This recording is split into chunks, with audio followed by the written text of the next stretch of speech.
মাসের শুরুতে লিস্ট করে বাজার করলে আসলে হাজার হাজার টাকা বেঁচে যায়। আসসালামু আলাইকুম আপুরা, কেমন আছেন সবাই? আশা করি সবাই ভালো আছেন। আলহামদুলিল্লাহ আমরাও ভালো আছি। তো এই তো আমি যে বাজার লিস্ট সেটা করে নিচ্ছি। আসলে এভাবে যদি একে একে বাজারে লিস্ট করে নেওয়া যায় তাহলে বাড়তি যে খরচটা আছে সেটা আসলে করা হয় না, আর এতে কিন্তু অনেকটাই সেভ হয়। আমরা যারা মধ্যবিত্ত ফ্যামিলির বউ আছি আসলে এভাবে বুদ্ধি না খাটিয়ে চললে আসলে সংসারে কখনোই উন্নতি করা যাবে না। শুধু খেয়ে দেয়ে আর রুম ভাড়া দিয়ে আসলে দিন চলে যাবে। তো আমি প্রতি মাসেই এভাবে আপনাদের ভাইয়াকে লিস্ট করে দেই, আর উনি লিস্ট অনুযায়ী নিয়ে আসে। মাঝে মাঝে এদিক সেদিকও হয়। তো এখানে বাজারগুলো নিয়ে আসছে: বিস্কিট, চানাচুর, আটা, লবণ, চিনি, মশলা, হুইল পাউডার, মানে যা যা লাগে আর কি সব কিছু নিয়ে আসছে। এখানে মাত্র 3,000 টাকার বাজার বলতে পারেন। এটা দিয়ে আমাদের পুরো মাস চলে যাবে, আর বা বেশিও যেতে পারে। যেহেতু পাউডার ওখানে বেশি নিয়ে আসছে, 2 কেজির মতো, এটা 2 মাসের মতো চলে যাবে। আরও যে বিস্কিট, লবণ হাবিজাবি আর কিও একটু বেশিও যেতে পারে। এই মাসে আমাদের তেলটা আনা লাগবে না। ওইদিকে আমাদের কিছু সেভিং হতেছে। গত মাসে আপনাদের ভাইয়া যে তেল নিয়ে আসছিল ওখান থেকে বেশ কিছু তেল রয়ে গেছে। যদিও মাসের শেষের দিকে একটু টানাটানি হয়, পরে মানে আধা কেজি 1 কেজি নিয়ে আসলে হবে, এই জন্য এখন আর আনেনি। আর এখানে লুডুস, এই যে চানাচুর, আটা, এগুলা আটাটা যেহেতু বেশি লাগে কিন্তু বেশিটা আনতে পারেনি, কম ছিল আর কি দোকানে। 1 কেজি মতো নিয়ে আসছে, যে 2 দিন ওটা খাও, পরবর্তীতে নিয়ে আসব। তো মাত্র 3,000 টাকার বাজার দিয়ে আসলে এইভাবেই সংসার চালাই। আর চাউলটা আমাদের এই মাসে লাগবে না, বেশ কিছু চাউলও রয়ে গেছে।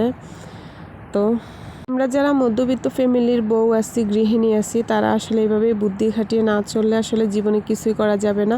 খেয়ে দিয়ে রুম ভাড়া দিয়ে আসলে চলে যাবে। তো এভাবে একটু বুদ্ধি করে চলতে হয়। আমি এখানে এখন বিস্কিটগুলা রিফিল করে নেব, আর বিস্কিট, চানাচুর, গুঁড়া দুধ এগুলো আমি ঢেলে নেব, যেহেতু এগুলো প্রয়োজন হবেই, মানে সকাল হলেই আর করতে পারবো না ছেলের জন্য আর কি। ও টানাটানি করে আসলে এদিক ওদিক ফেলে দেবে, এখন যেহেতু ঘুমিয়েছে সেজন্য আর কি এগুলো আমি গুছায় রাখতেছিলাম, আর সকালবেলা না হলে আবার ঝামেলা হয়ে যাবে। আসলে আমরা যারা ছোট বাচ্চার মা আছি তারা যদি কিছু কাজ রাতে এভাবে গুছিয়ে রাখি তাহলে সকালে আর কোনো প্যারা হবে না, টেনশনও হবে না, বাচ্চাকেও প্রপারলি সময় দিতে পারবো। তো আমি যেটা করি, রাত 11টা-12টা পর্যন্ত আমি কাজ করি। কখনো আমার এমন হয়, আবার কখনো বাচ্চাদের সাথে সাথে ঘুমিয়ে যাই যখন শরীর আসলে অতটা ভালো লাগে না।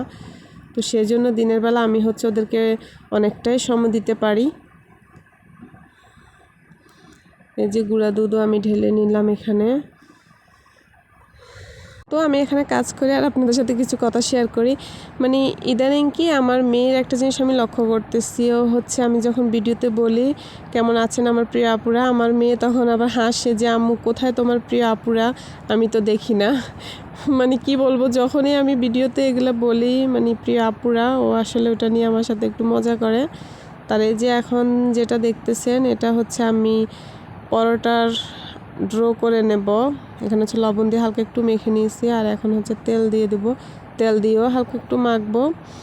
মাখার পরে আর কি যে গরুর দুধ দিলাম, এখানে গরুর দুধ দেব। আবার হালকা কুসুম গরম পানি দিয়ে ভালো করে আটাটা মেখে নেব।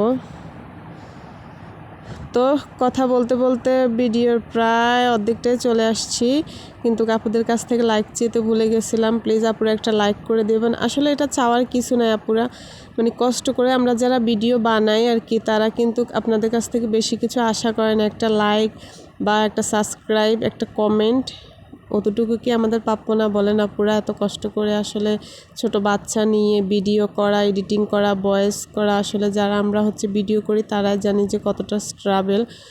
তো এখানে আসলে চেনার মতো কিছু না, আপুরা ভালোবেসে আসলে দিতে পারেন।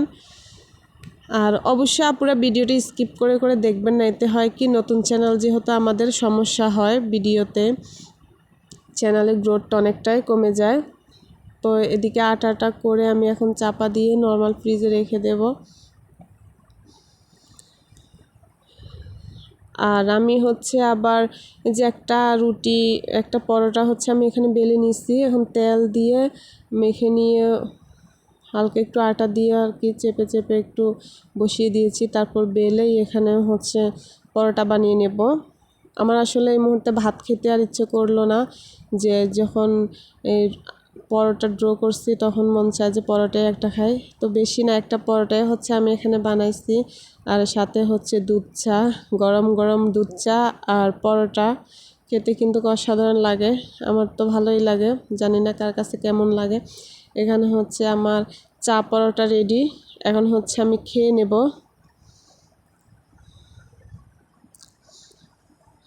আসলে পরোটাটা অনেক মুসমুসে হয়েছে, আর দেখেন কতটা লেয়ারযুক্ত হয়েছে। বেশ কয়েকদিন ধরে আমি যখন ভিডিওতে হচ্ছে যে পরোটা বানাচ্ছি না কি বানাতেছি আমি নিজেও জানি না, আসলে সময় করে উঠতে পারি না। আগে হয়েছে কি যে সময় থাকতো আমি সুন্দর করে বানাতাম, আর এখন এমন সময়ের সংকট যে বাচ্চাদেরকে নিয়ে আসলে পারা যায় না, যেভাবে পারতেছি এভাবেই শর্টকাট কাজ করে আসলে চালাই দিতেছি। তো ভালো থাকবেন, আল্লাহ হাফেজ।